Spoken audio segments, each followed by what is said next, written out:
Hey guys, welcome to another video. So this video is going to be a little different. So last week my grandfather passed away, and I mentioned it at the end of my weekly reports of the games that I play that week. And the reason I'm making this video is because looking back, a lot of the franchises I love, I actually experienced for the first time at my grandparents' house.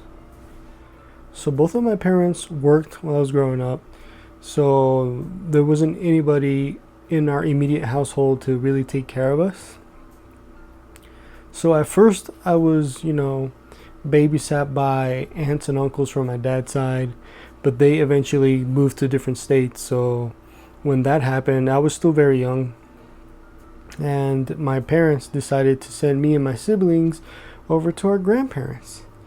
And in doing so, my grandparents not only babysat me and my siblings, they also babysat my cousins from my mom's side.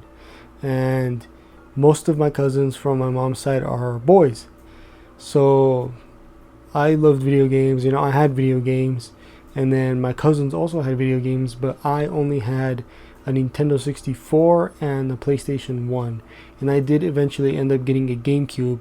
And those three platforms were the platforms I grew up with, so I had a very heavy attachment to those, and that's why I have a lot of nostalgia for those systems. But so my cousins also had a GameCube as well, and an N64, and even a PS1, but they had access to a PS2 and an original Xbox. So every time I would go to my grandparents and they're there, we would all play video games a majority of the time there. We also played outside, of course. We were kids. We didn't have internet at my grandparents' house or even at my house. So, when we were kind of bored of playing video games, we would go outside and play. But because my cousins owned a PS2 and an Xbox, they had, all of the titles that are exclusive to those platforms.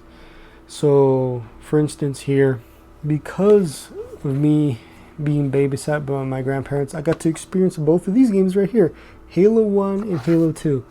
If it wasn't for my grandparents, I would have never actually experienced both of these games, because my parents were actually pretty strict when it comes to the ratings on video games. They actually paid attention on what they mean and everything, so I wasn't allowed to own rated M games.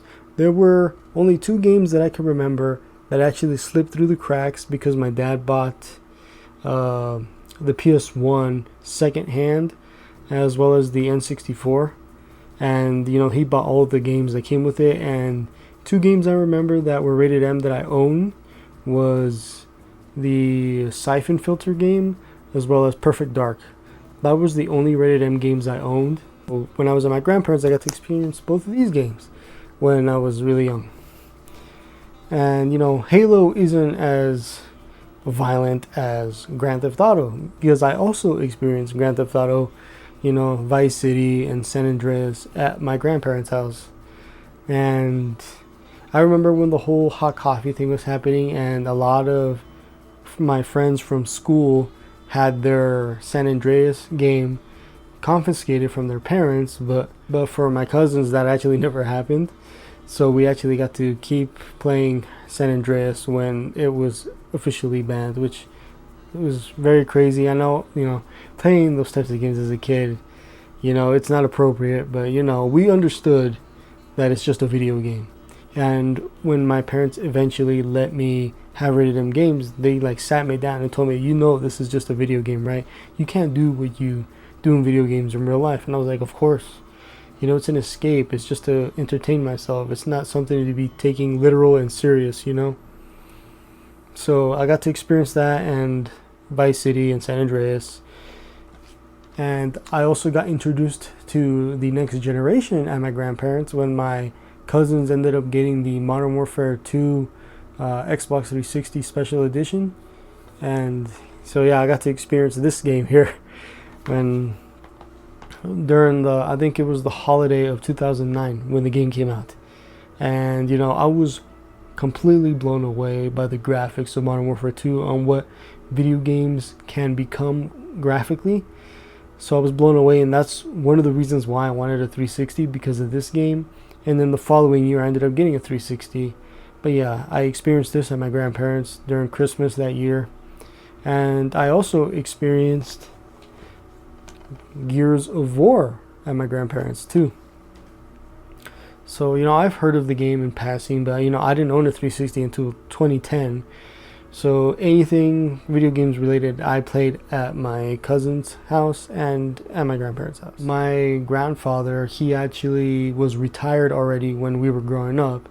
So he was at his house babysitting us more than my grandma was, because she entered the workforce during the early 2000s.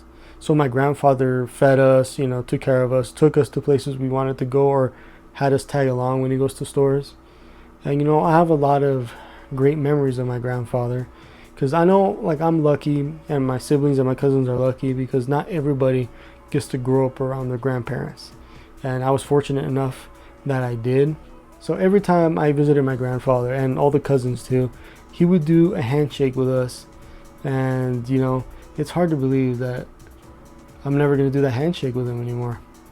And one thing that he actually started doing every time I visit him in recent years is, because I'm the only son in my family, in my immediate family, my grandfather would always say, "Who are you?" And I would always reply with, "The man of the house." And he would go, "Yeah, yeah." And he did it every single time I visited him. And I actually saw my grandfather the night before he passed away, and I was really glad I got to see him one last time and got to hear that interaction one last time. And it's crazy how one minute they're there and the next they're not. And I just, it's like, I knew, like, it's eventually gonna happen to everybody. Our grandparents, our parents, they're all gonna pass away eventually, leaving us here. But even though that's gonna happen, it doesn't prepare you for the grief and how much you end up gonna missing these people.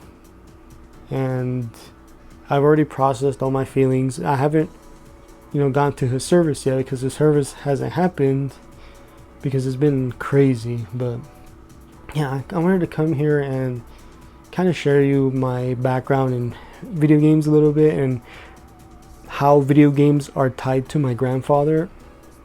Even though he himself didn't really care for video games or understood them very well, he knew it's something that we liked, and he respected that.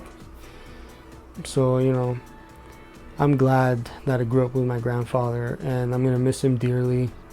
And I don't know if any of you guys are religious, but I didn't say goodbye to him when I saw him after he passed away, because I do believe that I will see him again someday when it's my time. But yeah, that's all I have to say, and thank you for watching. And if you have lost a loved one, whether it be your grandparents, your parents, or even siblings, or any other extended family, just know that you're not alone. And everybody processes grief in a different way. So if you're not like crying, but if you're just like shocked and quiet, it's totally okay. Everybody does it differently. But yeah, thank you very much, and I'll see you guys next time.